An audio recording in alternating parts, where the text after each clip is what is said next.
En esta clase implementaremos toda la lógica necesaria para que los cubos, como el que creamos en las clases anteriores, sean un elemento recolectable por el jugador. Tal como habíamos dejado nuestra escena, el cubo que habíamos designado como el elemento recolectable solo poseía un collider y un material para cambiar su aspecto visual. Si ejecutamos el juego, veremos que al dirigir la bola hacia el cubo, las colisiones entre ellos se detectan normalmente. Lo que necesitamos ahora es poder detectar cuando la bola colisiona con un elemento recolectable para así registrar esta recolección y quitar el cubo de la escena.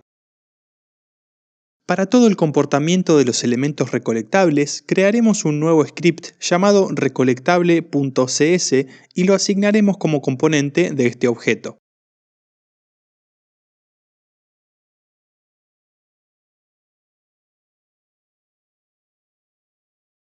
Para detectar cuándo algún objeto colisiona con el que contiene a este script, Unity nos provee con un método llamado onCollisionEnter, el cual es invocado automáticamente por el motor de física cuando algún objeto colisiona con este.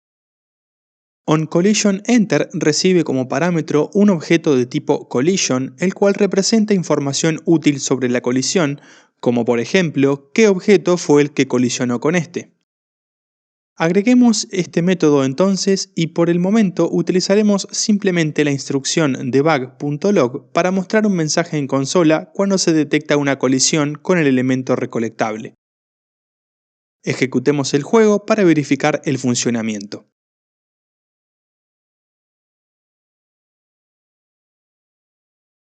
Vemos que al colisionar la bola con el cubo se muestra el mensaje en consola. Volvamos ahora al código. Es importante tener en cuenta que cuando se invoca al método onCollisionEnter, no sabemos con qué objeto concreto se produjo la colisión. En el caso de nuestro juego, sabemos que no existe otra posibilidad que no sea la bola, por lo que podemos asumir que al invocarse este método es porque la bola ha tocado a este elemento.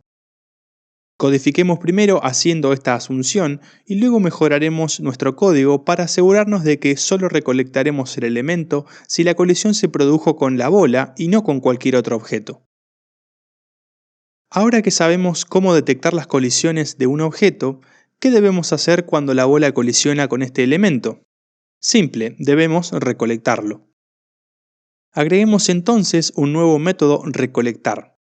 Ahora bien, ¿qué significa recolectar en términos de código? En principio significa que debemos quitar el elemento de la escena, ya que una vez recolectado queremos que desaparezca. Eliminar un GameObject en Unity se llama destruir. Para destruir un objeto debemos invocar el método destroy, el cual es provisto por el motor de Unity para esta función. Como parámetro debemos enviarle el GameObject que queremos destruir. Recordemos que este script es un componente del objeto recolectable, por lo que para obtener una referencia al GameObject que necesitamos, simplemente podemos acceder a la propiedad this.GameObject. Con este código, entonces, recolectar un objeto, por el momento, simplemente significará destruirlo. Ejecutemos el juego para verificar que nuestro código funciona. Notar que si bien el juego funciona como se espera, tenemos un pequeño inconveniente. Cuando la bola choca con el elemento recolectable, el motor de física frena a la bola por la colisión y luego destruye el elemento. Si bien esto no es un error, podemos mejorar este efecto haciendo que la colisión con un elemento recolectable no frene a la bola. Para lograr esto, debemos ir al componente collider del recolectable y marcar la opción isTrigger. Esta propiedad, al ser activada, le dice al motor de Unity que nos interesa detectar cuando un objeto colisiona con este collider, pero queremos que el motor de física ignore el aspecto visual de la colisión. Al ejecutar el juego, vemos que efectivamente la bola ya no choca con el cubo, sino que lo atraviesa. Pero ahora tenemos el inconveniente de que la colisión no está siendo detectada desde el script. Esto se debe a que el método onCollisionEnter no es invocado si el collider tiene activada la opción isTrigger. Pero tranquilo, porque la solución es muy simple. Para estos casos existe otro método llamado onTriggerEnter, el cual funciona de manera equivalente a onCollisionEnter, solo que para los colliders que están marcados como isTrigger. Cambiemos entonces de método. Notar también que onTriggerEnter recibe un collider como parámetro en lugar de recibir una collision como lo hacía el onCollisionEnter. Esto es así ya que al estar marcado como isTrigger, el collider no producirá una colisión en el motor de física, sino que simplemente se detectará que un collider ajeno ha entrado en contacto. Este collider ajeno es el que se recibe como parámetro. Ejecutemos ahora el juego para verificar el comportamiento.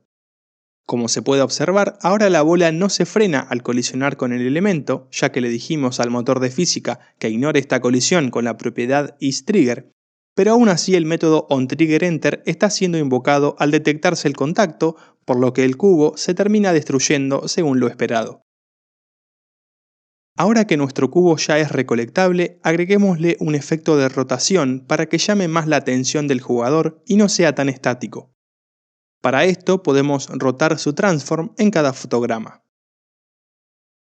Notar que en este caso modificaremos el transform del objeto directamente, sin pasar por el motor de física.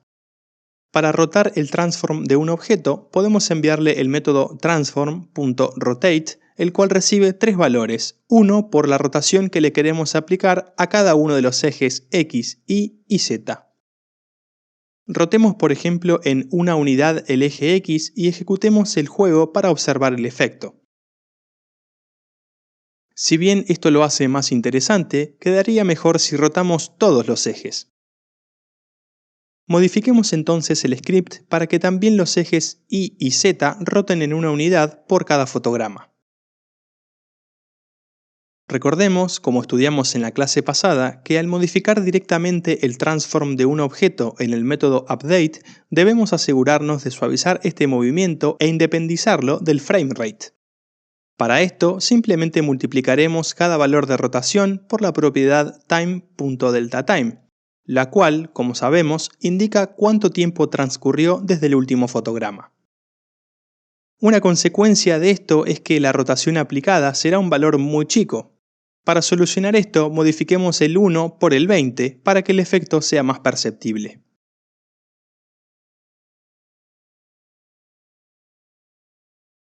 Ejecutemos el juego para verificar el funcionamiento.